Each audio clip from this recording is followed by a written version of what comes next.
warahmatullahi wabarakatuh. Selamat pagi anak-anak. Bagaimana kabar kalian hari ini? Semoga senantiasa dalam lindungan Allah Subhanahu wa taala.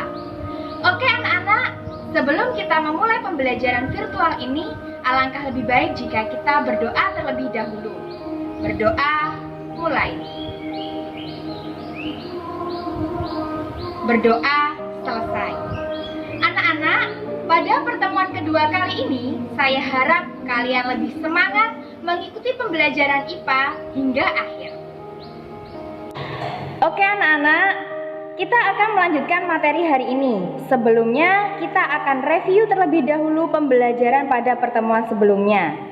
Pada pertemuan sebelumnya, kita telah mempelajari tentang sistem reproduksi pada manusia. Hal-hal apa saja yang telah kita pelajari?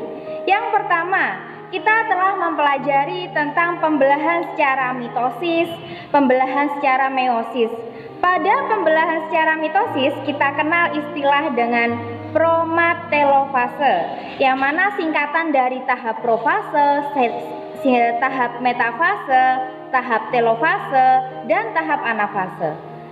Adapun materi yang telah kita pelajari yang lain adalah tentang organ reproduksi laki-laki. Pada organ reproduksi laki-laki ini terdiri dari organ bagian luar dan organ bagian dalam. Ya. Adapun materi yang kita pelajari yaitu tentang organ reproduksi perempuan. Pada organ reproduksi perempuan sama halnya dengan laki-laki, ada organ bagian dalam dan juga organ bagian luar. Nah, itulah yang kita pelajari pada minggu lalu. Masih ingat ya semuanya? Oke. Nah, sekarang coba perhatikan foto keluarga. Nah, ini adalah foto keluarga saya, yang mana ada saya, ibu saya, ayah saya, dan adik saya. Menurut kalian, saya lebih mirip ibu atau ayah saya? Kebanyakan orang menilai bahwa saya ini lebih mirip atau condong ke bentuk wajah ayah saya. Nah, gitu ya. Jadi, kalau kalian sendiri kira-kira lebih mirip ibu atau ayah kalian yang ada di rumah? Entah itu dari bentuk wajahnya, entah itu dari bentuk hidungnya, entah dari bentuk matanya, pasti ada kemiripan dari salah satu atau kedua orang tua kita. Berarti ada sifat-sifat tertentu yang diwariskan oleh kedua orang tua kita terhadap kita. Kira-kira bagaimana ya sifat-sifat tersebut diwariskan terhadap kita? Nah, pasti kalian bertanya-tanya. Oleh sebab itu, hari ini kita akan mempelajari materi tentang pewarisan sifat. Nah, sebelum kita membahas bagaimana pewarisan sifat itu, silahkan kalian sediakan alat tulis kalian, siapkan. Jika ada hal-hal yang kurang kalian pahami, jika ada hal-hal penting, silahkan dicatat. Gitu ya. Oke anak-anak, pada materi pewarisan sifat ini ada beberapa hal yang akan kita pelajari. Yang pertama, penyusun materi genetik, yang kedua tentang peranan materi genetik, yang ketiga tentang hukum pewarisan sifat, dan yang terakhir tentang kelainan genetik. Jadi hari ini kita akan membahas 4 submateri, ya. Nah, ini ada hal penting yang perlu kalian ketahui. Sifat-sifat yang dimiliki oleh seseorang seperti warna kulit, wajah, jenis rambut, bentuk daun telinga, dan bentuk mata diwariskan oleh orang tua kepada anaknya melalui materi genetik. Wah, berarti kunci dari pewarisan sifat adalah materi genetik. Berarti materi genetik itu apa sih? Materi genetik itu tersusun atas 4 hal. Yang pertama yaitu gen, yang kedua adalah kromosom. Ini adalah bentuk dari kromosom, yang mana bagian-bagian kromosom ada sentromer dan kromatid. Sentromer itu letaknya adalah di pusat. Yang ketiga ada RNA. RNA bentuknya adalah seperti ini. Jadi RNA ini tersusun atas adenin, guanin, citosin, dan urasil. Yang terakhir ada DNA. Nah, ini adalah gambar perbandingan antara RNA dan juga DNA. Ya, kalau DNA ini menyerupai tangga. Oke, jadi materi genetik sekali lagi saya ulang tersusun atas 4 hal, yaitu gen, kromosom, RNA, dan DNA yang membedakan setiap orang itu mempunyai sifat yang berbeda-beda. Selanjutnya yaitu peranan materi genetik. Materi genetik ini berperan sebagai genotip dan fenotip. Apa itu genotip? Genotip itu adalah sifat yang tidak dapat diamati secara langsung. Nah, genotip ini disimbolkan dengan huruf. Ada huruf kapital atau huruf besar dan ada huruf kecil. Yang mana huruf kapital ini menunjukkan sifat yang dominan, sedangkan huruf kecil menunjukkan sifat yang resesif. Pasti kalian bertanya-tanya, apa sih maksudnya? Oke, pending dulu ya. Yang kedua yaitu materi genetik berperan sebagai fenotip. Nah, fenotip itu sendiri adalah sifat yang dapat diamati secara langsung. Dalam artian, fenotip ini tidak berupa simbol tapi berupa deskripsi. Nah, ini contohnya. Jadi contohnya adalah T besar dan T kecil. Terlihat ya, ini ada T besar dan T kecil. Berarti ini adalah genotip, yang mana T besar tadi adalah sifat yang dominan, T kecil adalah sifat resesif. T besar menunjukkan bahwa gen yang menentukan lidah mampu menggulung. Nah, berarti ini adalah fenotipnya, deskripsinya. T kecil menunjukkan sebaliknya, yang tidak dominan, gen yang menentukan lidah tidak menggulung. Nah, jadi bisa dipahami ya bahwasanya genotip itu adalah berupa simbol huruf besar ataupun huruf kecil, sedangkan fenotip adalah yang dapat diamati secara langsung berupa deskripsi. Oke. Selanjutnya tentang hukum pewarisan sifat.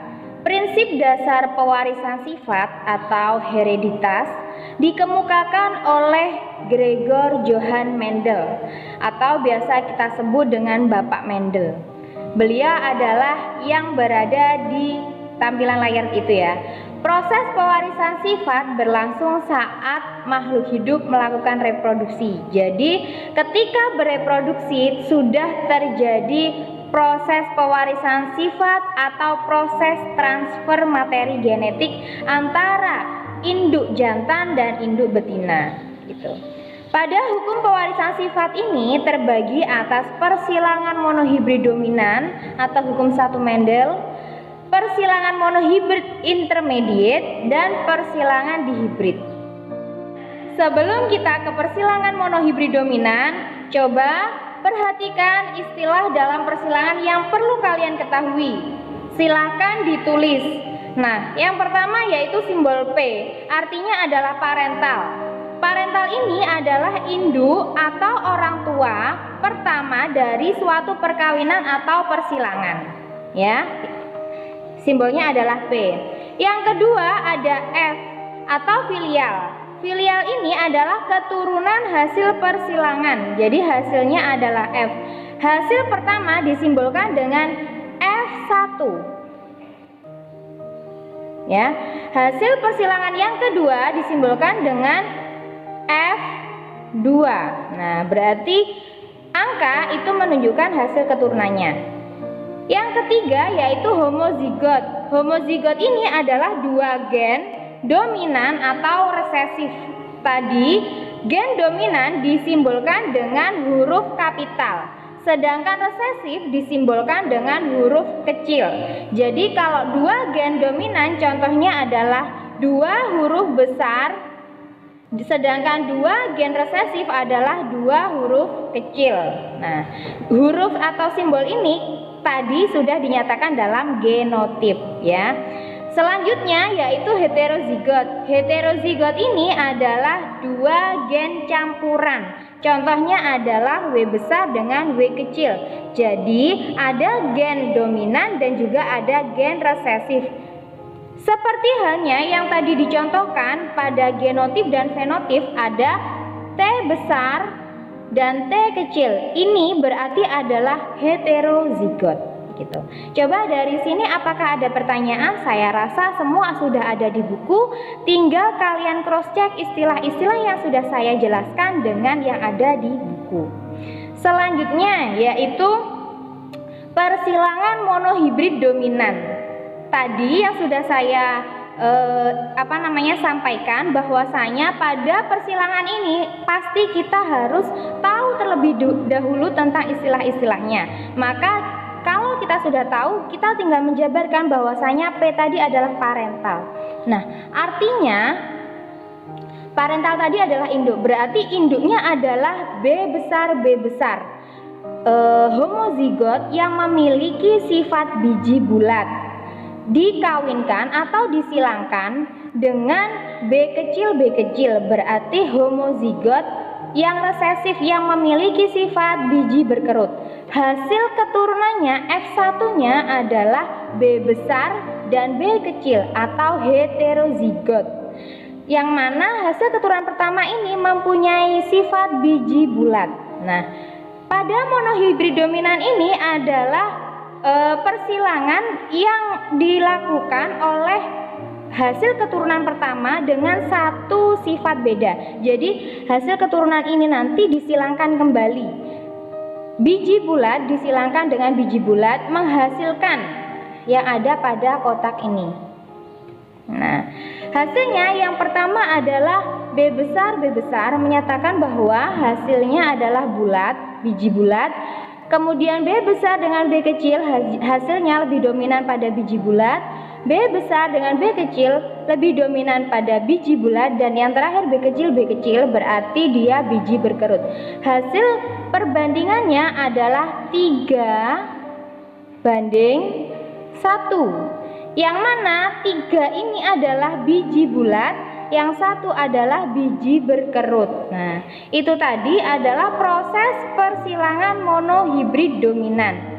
Ya, seperti halnya di buku kalian juga sudah ada contohnya. Tuh. Selanjutnya yaitu monohibrid intermediate. Pada dasarnya monohibrid dominan dan monohibrid intermediate hampir sama. Yang membedakan bahwa di sini kalau biji bulat dengan biji berkerut tidak ada biji yang di tengah-tengah, ya. Tapi kalau ini ada, misalkan persilangan pada tanaman yang berbunga merah, kita simbolkan dengan genotipnya M besar dengan M besar dan disilangkan dengan tumbuhan yang berbunga putih. Nah, maka hasil keturunan yang pertama itu adalah 100% warna bunganya adalah merah muda, ya. Jadi ini intermediate, tidak condong ke induk yang M besar dengan M besar ataupun tidak condong dengan induk yang M kecil dengan M kecil. Nah, kemudian dilakukan persilangan kembali oleh keturunan yang pertama menghasilkan M besar dengan M besar, bahwasanya ini adalah merah. M besar dengan M kecil ini adalah merah muda, M besar dengan M kecil adalah merah muda, ya kan? Dan yang terakhir adalah M kecil yaitu putih.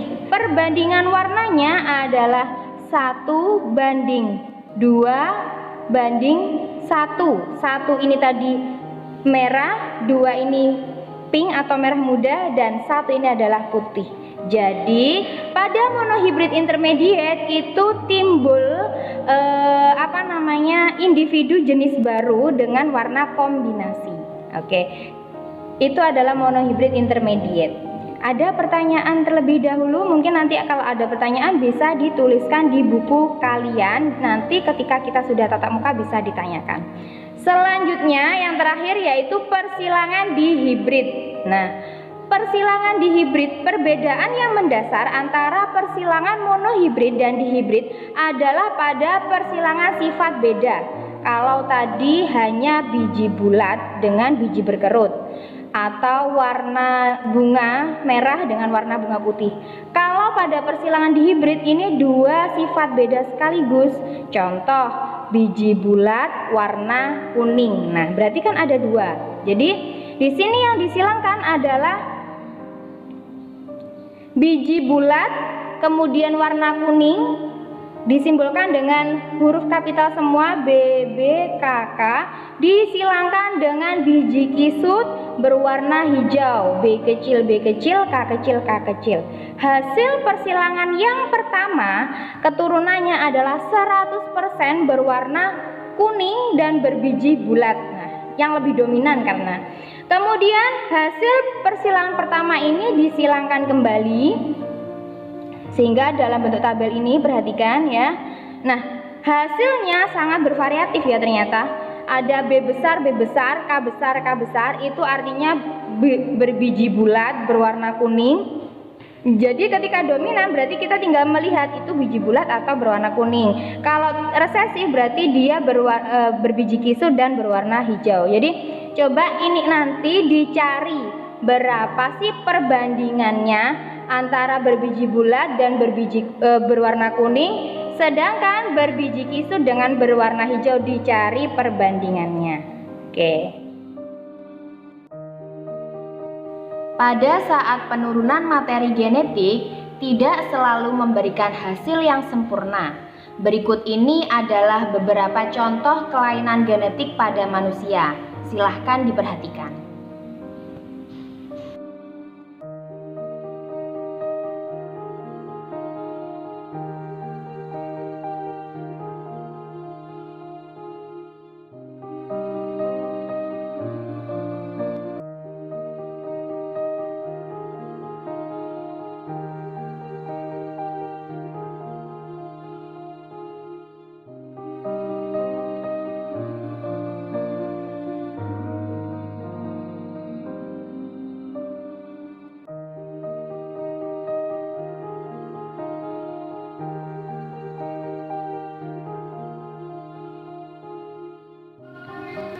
Oke anak-anak, hari ini kita telah mempelajari materi tentang pewarisan sifat. Semoga bermanfaat. Sampai ketemu lagi pada pembelajaran virtual selanjutnya. Saya akhiri. Wassalamualaikum warahmatullahi wabarakatuh.